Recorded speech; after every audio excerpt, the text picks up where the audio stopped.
Hey, what's up YouTube? This is Gamerrintag, and this is my first video. I like to talk about Mass Effect, actually. When I first heard of Mass Effect, I saw it in magazines like GamePro and IGN magazines. Oh wait, does IGN have magazines? Whatever. But I've seen like cover arts, and I've seen articles on it. And honestly, I wasn't really a big fan. When I saw it, I just figured it was just some Call of Duty clone, just some guy, some space marine, just shooting up a whole bunch of aliens, like Gears of War or something like that. Well, it took me a while to actually get into it. I think one night I was just bored and I was just looking up random videos, like some of the most highly anticipated video games. I think that was like a couple years ago. Then there's like Mass Effect 2 was in one of the top 10, so I figured, alright. I just started YouTubing Mass Effect videos, and I tried to see what this game was about. And and needless to say, I kind of got hooked on the idea of being able to choose how the story plays out. I've always been a fan of those choose your own path books, like create your own story, like choose this, go to page 103, something like that. I think I read a couple of those when I was a little kid, but just to see those in video games like Heavy Rain did that beautifully, and it told a great, amazing story. Just the only problem was that it was just a story. But then when I saw that it was implemented in Mass Effect, that definitely piqued my interest. Because I would definitely love to have an action game where you can choose the outcome. Especially since all the romance options I saw. The romance options just looked very appealing to me. But unfortunately, I was only looking up the videos for Mass Effect 2, which I really thought was appealing. Well, eventually I go to GameStop and I figured I'd just get Mass Effect 2 because I really didn't care much for the series. I just wanted to get some of those romance options that I was interested in. But then the guy at the desk just kind of talked me into getting Mass Effect 1 because honestly it's not the same story if you don't play Mass Effect 1. All your choices in the first game are reflected in your second game, and then the choices from first and second game will be reflected in the third game. So I figured, why not? So I just rounded up a few extra bucks just to buy Mass Effect 1. Then I played Mass Effect 1, and I thought it was very satisfying. It was a very good story, and some of the battle system was okay. Some of the mechanics were very annoying. I barely ever used the powers. I almost never used the powers. Because I just picked the soldier. I thought at first that the powers would have just been kind of like a nuisance. Like, okay, I'm going to be a soldier. I'm going to shoot up the whole place. Why the hell do I need to wave my hand and just have like some kind of blue lights flash all over the place? So I figured I'd just just go in guns blazing, and it was fun. And then I beat the game, and I thought the story was just incredible. And I fell in love with the characters, needless to say. Especially my favorite, Garrus. Shepard, Garrus, and Rex. Those were definitely my three favorite characters. The other characters, I fucking hate Liara. God, she was so annoying. I'm sorry if anyone likes Liara. That bitch is just so annoying. God, I mean, she's so bland and pale and so monotone. She's like an Elcor. Seriously. I mean, yeah, sure, the Asari are pretty sexy creatures, but, honestly, beauty's only skin deep when, you have the personality of a brick wall. Yeah, well, on the side, I recruited Liara last, and so she was kind of shocked to find out all the crap I found out about the Reapers and Sovereign and all that.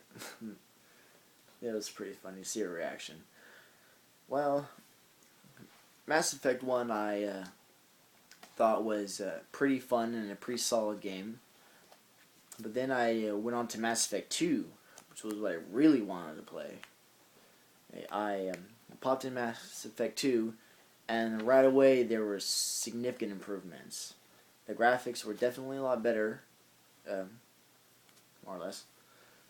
And the gameplay was just much more polished. Like all the bugs that they had in Mass Effect 1 were fixed, and they didn't have them in Mass Effect 2. Excuse me. And the powers could be mapped, which was a hell of a lot easier than just pausing, selecting. And although sometimes pausing and selecting power gave a good break away from the action, but just mapping powers to buttons, it's just a hell of a lot better than just freezing right in the middle of the firefight sometimes. The story was definitely a lot more refined, and even though it was just mostly just a recruitment mission, just getting all your squad ready to fight the collectors, it was still really fun. I mean, I've never seen a game that involved so many characters in there that just went so in depth with their individual stories. I think my favorite stories have to be either Samara's story. He's probably somewhere within below top 5, but definitely Thane's. Thane's was definitely a very touching, heartwarming story. Who else? Who else had a good story? Garrus definitely was a very good loyalty mission that I really enjoyed trying to talk him out of killing Sidonus. In my playthrough, I didn't kill him. I didn't let Garrus kill him. I don't know if that's going to have a negative impact in Mass Effect 3, but figure if you do all the goody two shoes decisions, it might turn out better for you at the end. But just hard to place some of the best loyalty missions above others. Except Jacob's. His story sucked. I don't know why. I just really didn't like Jacob. That guy was annoying. I actually prefer Liara over to Jacob. Liara got so much better in Mass Effect 2 than she was in Mass Effect 1. And especially in the Lair of the Shadow Broker. She definitely really, grew a pair. Well, and then so I beat Mass Effect 3. Right? I beat Mass Effect 2, and it got all my characters alive. Yes, wasn't easy. Originally, I had I think 4 people died on my first playthrough. I had Jack, Legion, Thane, and Samara. Those 4 died on my playthrough. Because at first, even though I heard a lot of people keep, stressing the fact that ship upgrades will save your ass, I just didn't take them seriously. So I didn't get any of the ship upgrades. So, which is why all my guys pretty much died at the first initial attack. That sucked.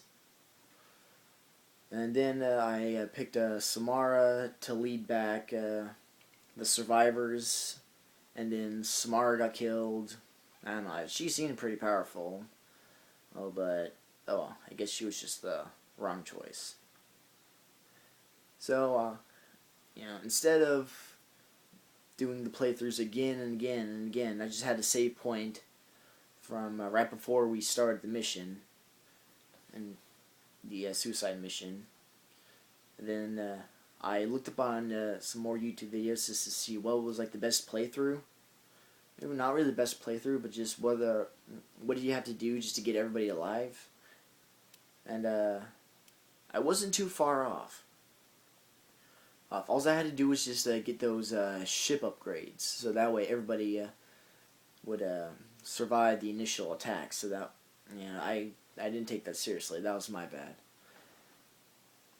Well, and the reason why Samara died, because she wasn't the best candidate to lead back the survivors. My initial team was Garrus is for the squad leaders on both teams. I did Tally or Legion? It was Legion for the vents, yeah.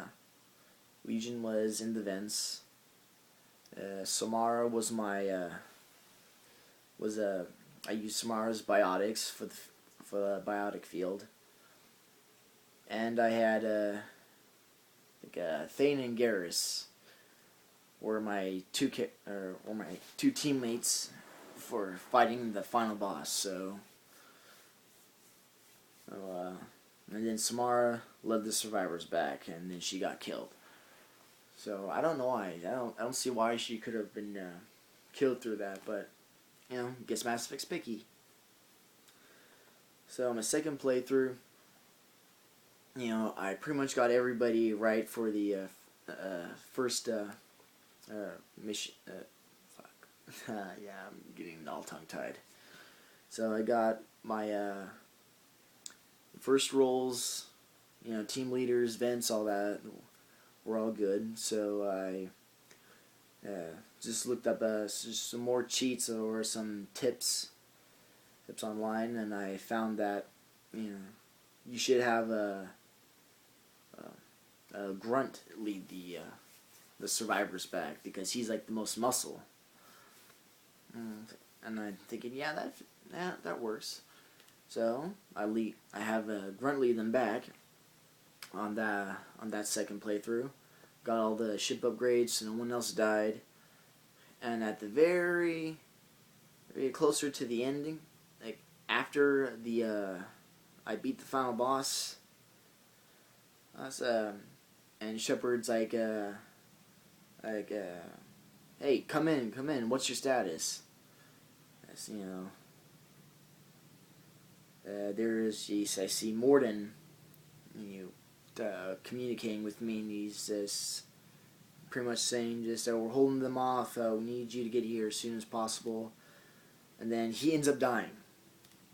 He's like, what? I'm thinking, what the hell? How the hell does Morden die? So I restart the game again from that last save point right before the mission. I get all the ship upgrades, and then I choose the same order, but instead of Grunt leading back the survivors, I have Morden lead back the survivors. I'm thinking, okay, I don't know what this is going to fuck up. Hopefully Morden survives. We'll see. And then, yay, Morden did survive. Good. And so I had all my surviving characters. There's everyone's loyalty was up, and so I have a pretty good base to set up for Mass Effect 3. And I know that I'm kind of submitting this video a little late, but I actually did go to the midnight release on Mass Effect 3, and I got my copy, which I will talk to you in my next video, because this one I'm kind of running out of time. I'm about 14 minutes, yeah. Alright, so later for now. I'll see you in my next video.